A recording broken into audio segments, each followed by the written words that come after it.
All right, investors, here we go. This is our market report for investors. This is multifamily and investing thing for the capital region. We're not limiting it to one area. We're covering the whole MLS area that we're talking about, which is basically south of Albany up to Lake George and even a little bit past the Lake George area. So let's dive right in and see what we got here. Okay, the market is still competitive.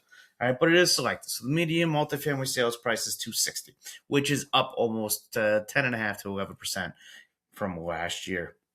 The active median list price is 295, and the sales to list ratio is slightly below 100%, sitting at 99.6% here. So let's look at some of the things that we got here. So the number of active listings, 377. This is compared to April last year. So active listings you can see are down.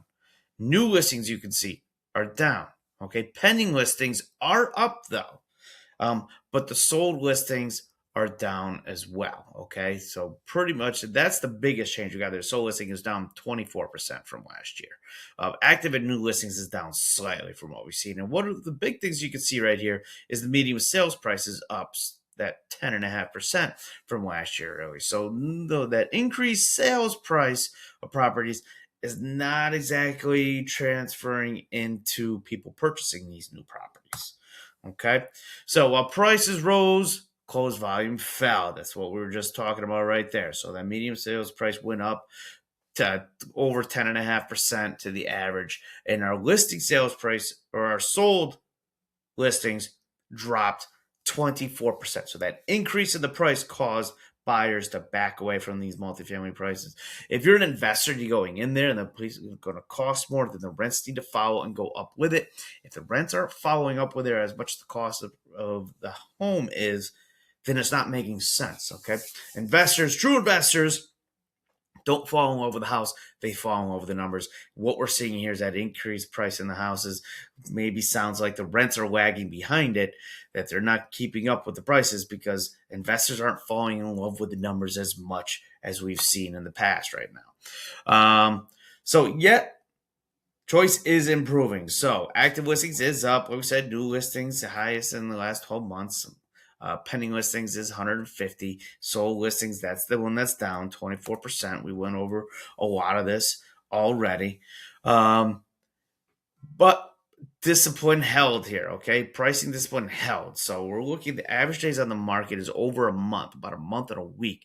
We got a little over, well, it's 3 months of inventory. So if you're putting your home on the market, it's sitting there for a little bit. And the average sales to list ratio is 99.6, which we got covered on that one. So this is an interesting slide. I love this one right here because this is kind of giving some areas of where things are moving and where the hot markets are, okay? Core liquidity zone. Most investors are operating in this range right here. That's at 200 to 400K right there. It's a 200,000 range. That's where the bulk of them are operating with it. The most active range right now is at 250 to 299 range. And I think a lot of that is because those increased prices right there, people are going for, or investors aren't going for those fixed up properties. What they're looking for is places that they can purchase and force equity into it, turn around, raise rents, and get them back out there. That's at 250 to 299 or 250 to 300 range, we'll say. It's keep off that 1,000 there.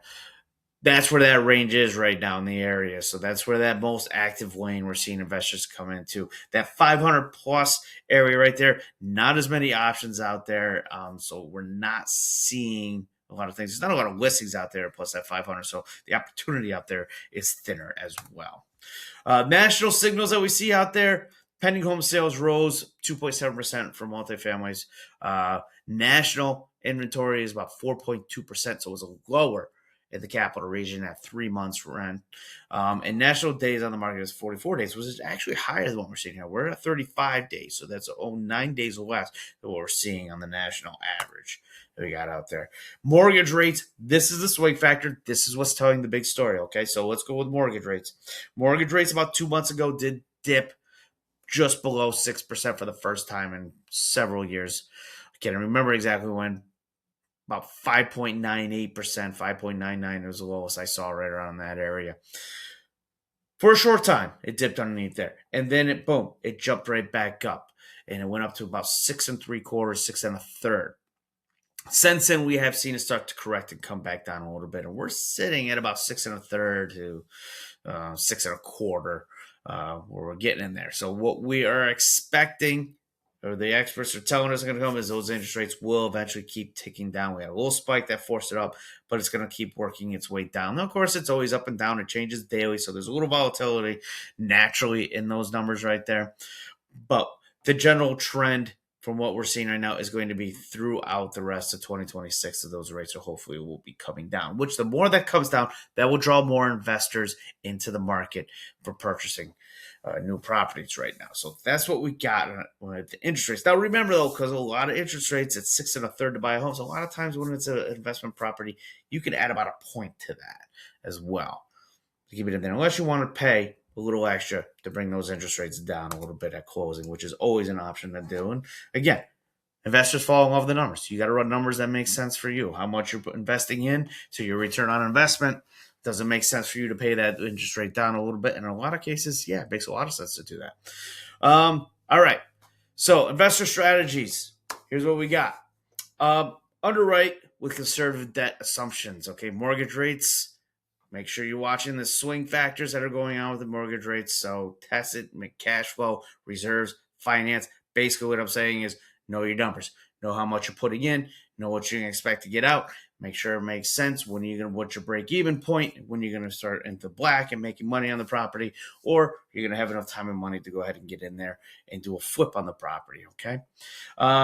Use the list of sale gap as negotiation evidence. Okay. April's active medium list price sat above the sold medium price. Okay.